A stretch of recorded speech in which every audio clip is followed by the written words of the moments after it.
Assalamualaikum warahmatullahi wabarakatuh. Bagaimana kabarnya teman-teman semua? Semoga tetap dalam lindungan Allah Subhanahu wa taala. Eh, Sebelum presentasi saya mulai, saya ingin memperkenalkan diri terlebih dahulu. Nama saya Faisal Aziz Rahmat, dengan NIM 19518241011 dari Prodi Pendidikan Teknik Mekatronika kelas E. Di sini saya ingin mempresentasikan mengenai manajemen aset era pada revolusi industri 4.0. Sebelum itu, saya ingin mengingatkan kembali untuk tetap menjaga protokol kesehatan, yaitu dengan melakukan 3M, mencuci tangan, memakai masker, dan menjaga jarak minimal 1 meter. Oke, sudah bisa kita mulai sepertinya. Nah, jadi dalam presentasi ini, saya memiliki peta konsep, yaitu gambaran kasarnya mengenai presentasi pada kali ini. Yang pertama itu ada definisi dari manajemen, karena kita akan membahas manajemen aset pada revolusi industri 4.0, maka kita harus mengetahui terlebih dahulu mengenai pengertian dari manajemen itu tersebut. Kemudian yang kedua, setelah kita mengetahui definisi dari manajemen, kita juga harus mengetahui prinsip-prinsip dari manajemen. Kemudian setelah itu baru kita akan masuk ke bidang asetnya, yaitu pertama akan kita bahas mengenai definisi aset, kemudian nanti akan ada contoh-contoh asetnya, kemudian di sini ada masuk ke manajemen asetnya, yaitu ada definisi manajemen aset yang sebelah sini, dengan tujuan manajemen aset dan manajemen aset pada 4.0. Sebagai pengantar, manajemen aset pada revolusi industri 4.0 ini sudah tidak memakai kertas lagi, tapi melainkan melalui digital, yaitu dengan memanfaatkan sistem informasi. Manajemen aset akan dilakukan dengan berbasis web. Setelah itu, kita akan mulai pembahasan. Setelah dari definisi manajemen aset, kita akan membahas tentang sistem informasi, terus membahas tentang contoh-contoh dari sistem informasi, terus penerapannya di manajemen aset itu seperti apa. Kemudian di sini itu manajemen dan sistem informasi itu mengenai penerapan sistem informasi pada manajemen aset. Kemudian di sini ada manajemen aset secara digital berbasis web. Nah, ini yang salah satu contoh manajemen aset yang sudah sudah sesuai dengan revolusi industri 4.0. Itu aja foto konsepnya. Mari kita masuk ke materinya terlebih dahulu. Nah, yang pertama itu ada manajemen, karena tadi kita kan ngomongin tentang manajemen aset ya. Nah, berarti kita harus tahu dulu manajemen itu apa, aset itu apa, dan manajemen asetnya itu apa, tujuannya, fungsinya. Nah, ini sudah saya beri definisi dari manajemen. Manajemen merupakan gabungan antara seni dan ilmu untuk mengoptimalkan sumber daya organisasi yang terdiri dari 8M, E, dan I. Apa aja sih 8M, E, dan I itu? Yaitu man atau sumber daya manusia. Di sini bisa dibilang para pekerja kalau di sebuah perusahaan, nah itu mau pekerja, mau itu petinggi atau apapun pangkatnya, itu disebut sumber daya manusia. Nah, dalam manajemen itu kita nih manusia itu menjadi tokoh utama dalam manajemen itu sendiri. Jadi tanpa adanya manusia, manajemen tidak akan bisa berjalan. Kemudian ada mesin atau peralatan-peralatan yang khususnya otomatisasi ya, yang sudah terintegrasi dengan sistem yang akan membantu kita untuk menjalankan manajemen agar lebih mudah. Kemudian ada material atau bahan baku. Nah, ini ini bisa beda-beda di tiap perusahaan, karena tergantung perusahaan itu bergelut di bidang apa. Nah, itu materialnya bisa beda-beda. Kemudian ada money atau modal. Nah, modal ini biasanya berasal dari investor atau bisa dari para petinggi-petinggi perusahaan tersebut. Kemudian metode atau cara dan strategi dalam melaksanakan kegiatan. Nah, metode ini ada banyak sebenarnya, ada berbagai macam yang bisa dilakukan, tapi itu juga dalam bentuk apa namanya? Dalam bentuk masih di dalam lingkup manajemen metode-metodenya itu. Kemudian menit atau waktu, kemudian ada market atau pasar tujuan yang ingin diraih dari manajemen yang kita kelola ini. Kemudian ada media atau sarana informasi atau sarana dalam mencapai tujuan. Nah, media ini juga akan kita manfaatkan nanti untuk mempermudah kita mencapai tujuan. Kemudian ada energi, kemudian ada informasi. Nah, itu semua itu untuk apa sih 8M dan E dan I ini? Nah, itu semua kita gunakan untuk mencapai tujuan organisasi secara efektif dan efisien. Jadi kita udah ngerancang semuanya nih, udah ngerancang 8M dan E dan I. Nah, itu semua aspek itu akan saling bahu-membahu untuk mempermudah kita mencapai tujuan organisasi kita. Lanjut, kita masuk ke prinsip manajemen. Yang pertama itu ada perencanaan. Nah, sebelumnya prinsip-prinsip manajemen ini adalah prinsip yang mempermudah manajemen untuk diterapkan gitu loh. Dan di sini juga akan dijelaskan urut-urutannya bagaimana kita memanage orang, bagaimana kita memerintahkan orang atau mengelola orang banyak gitu. Karena manajemen kan selalu berkaitan dengan orang banyak. Nah, jadi kita harus punya prinsip-prinsip yang kuat lah istilahnya, yang pondasinya kuat biar semuanya bisa berjalan sesuai rencana. Nah, yang pertama itu ada perencanaan. Perencanaan merupakan pemikiran aktivitas sebelum dilaksanakan berdasarkan metode logika dan rencana yang matang. Kegiatan perencanaan melingkupi juga penetapan tujuan organisasi dan memilih cara terbaik untuk mencapai tujuan tersebut. Nah, jadi pada fase perencanaan ini itu dilakukan sebelum manajemen berjalan. Tapi ini juga salah satu bagian dari manajemen. Jadi semua yang kita lakukan itu harus ada rencananya, harus memikirkan resikonya, harus memikirkan tujuannya, harus memikirkan nanti gimana nih di tengah jalan, apa aja yang harus dilakukan, seperti itu. Jadi perencanaan ini dibuat agar nanti aktivitas kita sebagai manajemen di kedepannya itu terorganisir seperti itu. Nah, dalam perencanaan juga kan biasanya ada banyak cara ya, kalau misalkan kita untuk mencapai tujuan. Nah, itu dalam perencanaan itu dibahas. Jadi, kita lebih efektif yang mana nih caranya nih dari 5 cara, misal lebih efektif cara 2, tapi ada yang bilang cara 3. Nah, nanti itu dimusyawarahin lagi, dicari lagi mana yang terbaik untuk mencapai tujuan tersebut. Nah, yang kedua ada pengorganisasian. Pengorganisasian lebih ditujukan kepada kegiatan yang mencakup manusia. Untuk mencapai tujuan organisasi, diperlukan koordinasi yang baik antara sumber daya yang ada.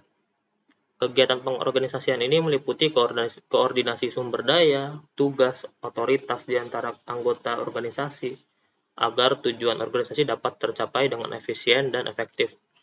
Nah, jadi setelah tadi direncanakan ya, ini manajemen juga mengorganisasi itu seperti apa ya, mengatur lah istilahnya, mengatur kegiatan manusia di kedepannya agar tercipta koordinasi yang baik antara sumber daya yang ada di perusahaan tersebut gitu loh.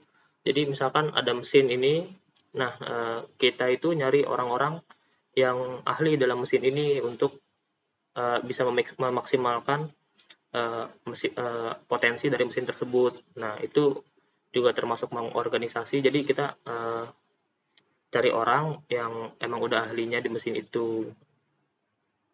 Kemudian di sini juga kan dijelaskan kalau pengorganisasian itu meliputi koordinasi sumber daya. Nah, itu yang seperti tadi, yang misalkan ada mesin itu termasuk sumber daya juga. Kemudian tugas, nah ini tugas-tugas yang dibagi oleh biasanya oleh kepala manajemen atau manajer, membagikan tugas kepada bawahannya. Jadi biar nanti anggotanya itu nggak bingung gitu loh, biar punya punya punya apa ya namanya, punya hal yang harus dilakukan seperti itu.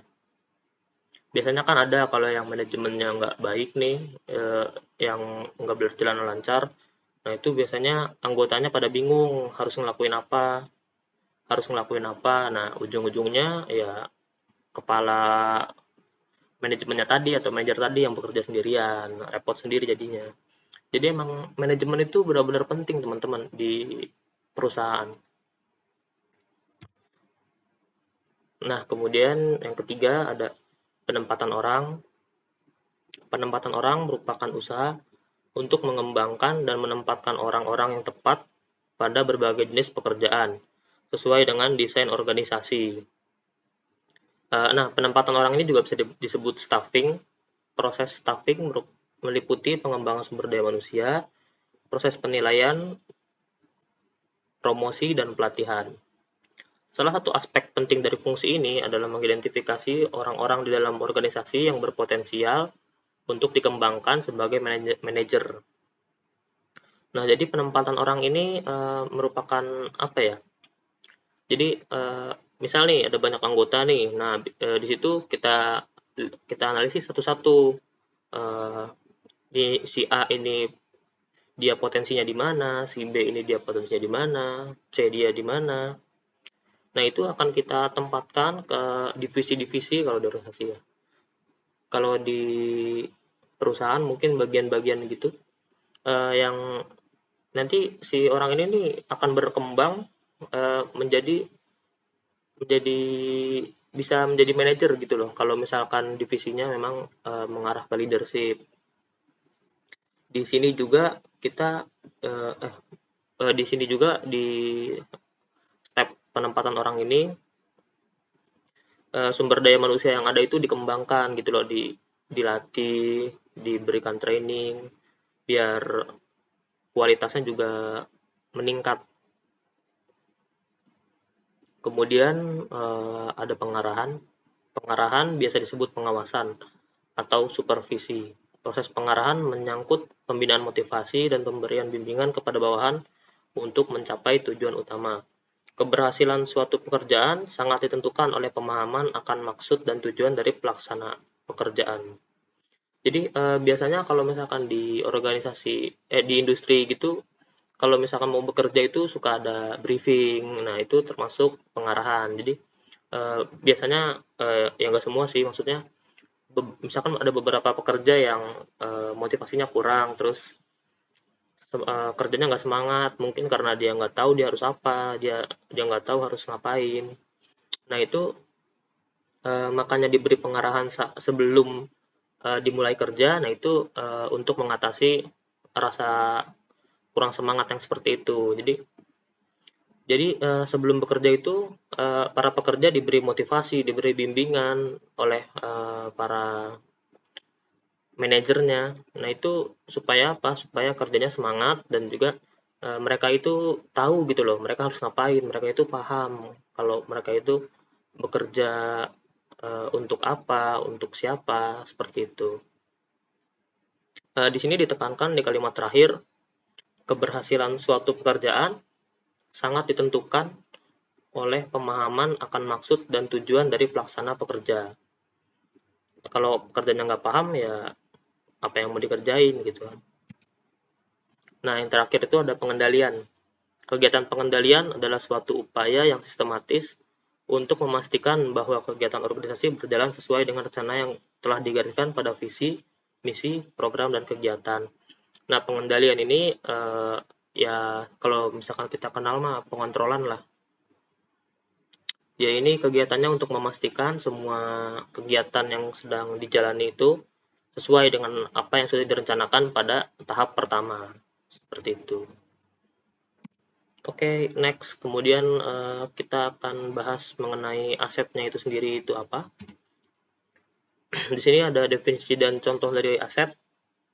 Definisinya dulu, aset adalah sumber daya ekonomi yang dikuasai dan/atau dimiliki oleh pemerintah sebagai akibat dari peristiwa masa lalu dan dari mana manfaat ekonomi dan/atau sosial di masa depan diharapkan dapat diperoleh. Jadi ini merupakan sumber daya ekonomi yang suatu saat ataupun sebelumnya itu sudah diperoleh oleh pemerintah, oleh masyarakat, dan aset ini juga dapat diukur dalam satuan uang. Tapi ada juga sih ya aset yang apa ya, yang nggak bisa diukur pakai uang gitu loh. Tapi rata-rata bisa sih, termasuk sumber daya non keuangan yang diperlukan untuk penyediaan jasa bagi masyarakat umum dan sumber-sumber daya yang dipelihara karena alasan sejarah dan budaya. Jadi eh, banyaknya budaya di Indonesia itu juga merupakan sebuah aset bagi bangsa Indonesia.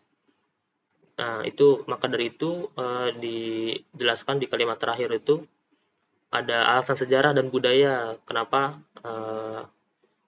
budaya-budaya yang di Indonesia itu tetap dipelihara karena sebagai aset bangsa Indonesia.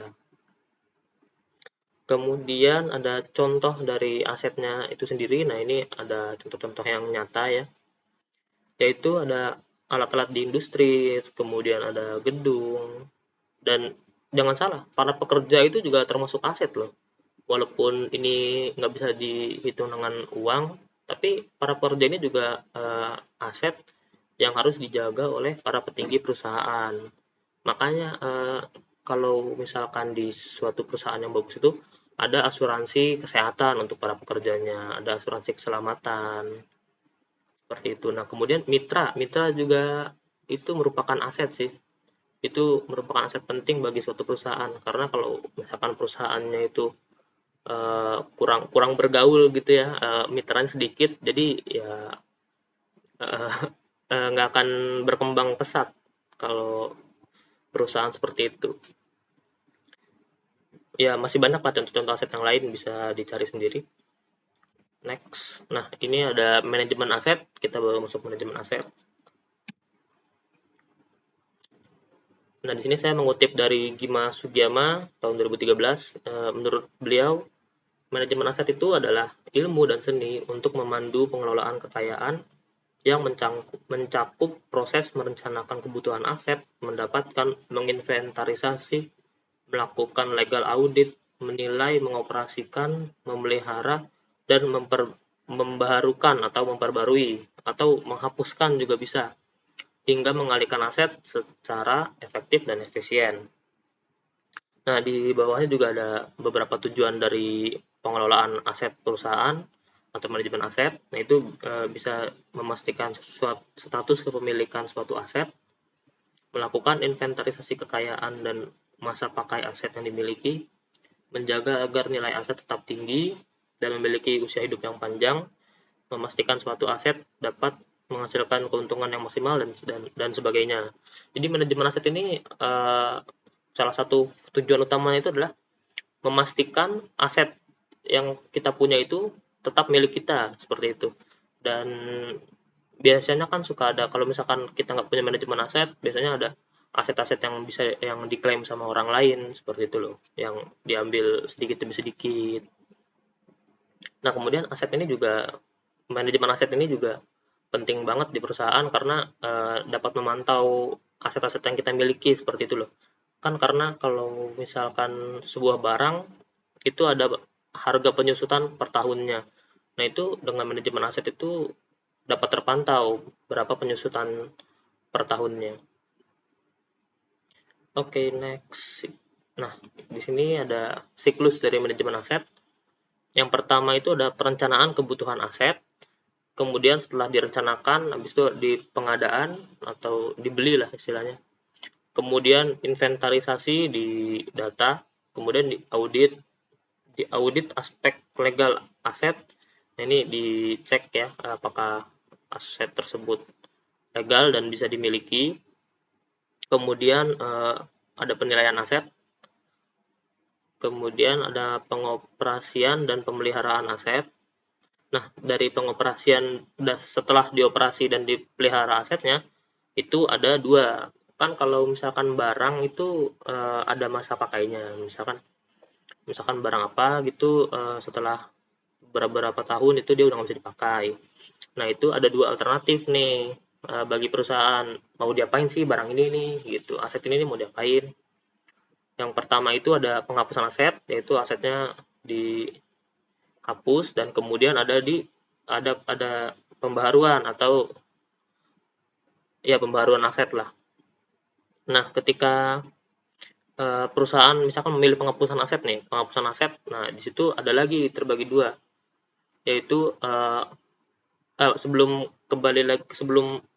selanjut ke sana, eh, penghapusan aset itu biasanya untuk sebelum aset tersebut dihapus, aset itu biasanya dinilai kembali gitu loh, biar apa benar ini asetnya mau dibuang atau dimusnahkan seperti itu. Berarti ini intinya dihitung dua kali lah.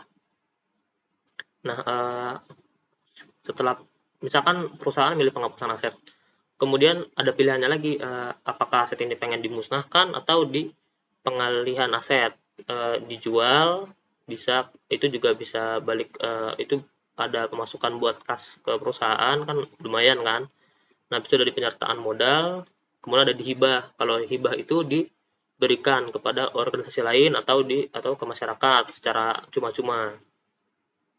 Nah, kalau pembaharuan itu, kalau misalkan perusahaan milik ke pembaharuan aset, nah itu nanti kita mulai lagi dari bawah, berarti nanti dia masuk ke perencanaan. Jadi misalkan mesin CNC itu butuh pembaharuan. Jadi oh ya udah berarti nanti kita masukin ke perencanaan untuk pembaharuan mesin CNC tersebut. Gitu. Next itu ada sistem informasi.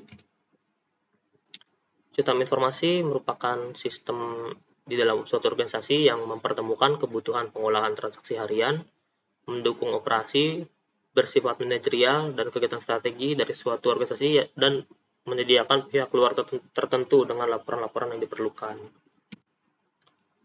Nah, tujuan dari sistem informasi ini itu apa sih? Yang tujuan utamanya itu adalah menghasilkan informasi yang valid tentunya. Nah, sistem informasi itu melibatkan data-data penting, di mana data yang diolah menjadi bentuk yang berguna bagi yang memakai. Data yang diolah saja tidak cukup dapat dikatakan sebagai suatu informasi. Untuk dapat berguna, maka informasi harus didukung oleh 3 pilar berikut, yaitu relevan, kemudian tepat waktu, dan akurat. Selanjutnya, nah di sini ada aspek sistem informasi.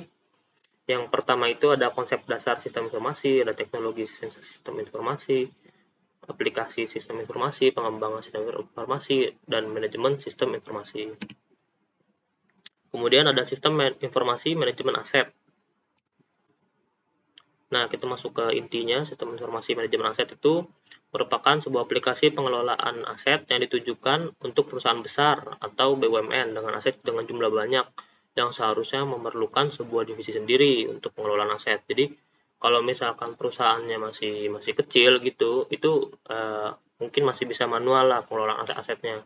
Kalau misalkan seperti BUMN atau perusahaan besar, nah itu baru kita pakai sistem informasi manajemen aset. Jadi biar semuanya tersinkronisasi seperti itu. Kemudian sistem informasi manajemen aset akan mengoptimalkan penggunaan aset dalam sistem kontrol aset yang akan memudahkan hal transaksi, meningkatkan transparansi, mengurangi ketidakefisienan, dan melakukan perhitungan aset secara tepat. Sistem informasi manajemen aset ini juga memberikan pelayanan yang memuaskan. Kalau yang udah pernah nyoba itu pasti istilahnya puas lah, soalnya semua yang kita butuhkan di manajemen aset itu udah ada secara otomatis gitu loh, udah diatur sama sistem. Jadi kita nggak perlu repot-repot ngeluarin sekian orang untuk manajemen aset. Jadi cuma segelintir orang aja, nah itu mereka mengelola sistem informasi manajemen asetnya. Jadi data yang dikeluarkan juga cepat dan akurat gitu. Terus nggak mudah dikorupsi istilahnya. Kalau maaf ya, waktu kalau misalkan masih manual kan sering dikorupsi. Kemudian laporannya juga ada semua dalam database. Nah, itu keuntungan yang ditawarkan oleh sistem informasi dan sistem informasi manajemen aset. Kemudian next. Nah, ini merupakan salah satu manajemen aset berbasis web, yaitu Simita. Nah, kemudian kenapa sih kita harus memilih manajemen aset berbasis web seperti ini? Karena dalam revolusi industri 4.0 itu semuanya harus serba transparan, harus serba terintegrasi oleh sistem. Jadi para petinggi yang mantaunya itu mudah gitu loh. Terus juga para pekerja yang mengerjakan manajemen aset ini juga terbantu karena mudah banget gitu, dipermudah pekerjaan mereka. Nggak seperti dulu yang kita harus nulis-nulis di buku folio kayak gitu. Itu kan udah jadul banget, nggak sesuai lah sama revolusi industri 4.0. Kayak hari gini gitu masih pakai kertas, komputer lah, kayak gitu. Itu ada ya, revolusi industri 4.0 itu emang ngerubah segalanya sih, dengan membawa teknologi yang begitu canggihnya. Nah, itu bisa mengatasi seperti ketidakefisienan, ketidaktransparansian, dan sebagainya. Jadi dengan adanya teknologi itu juga mengurangi tingkat korupsi sebenarnya dalam suatu perusahaan. Jadi datanya itu misalkan ada yang hilang 15 juta. Nah, itu pasti akan terdeteksi di sistemnya. Nah, ini uangnya kemana? Jadi mau petinggi, mau pekerja, nah itu nggak ada yang bisa korupsi seperti itu. Jadi semuanya benar-benar transparan.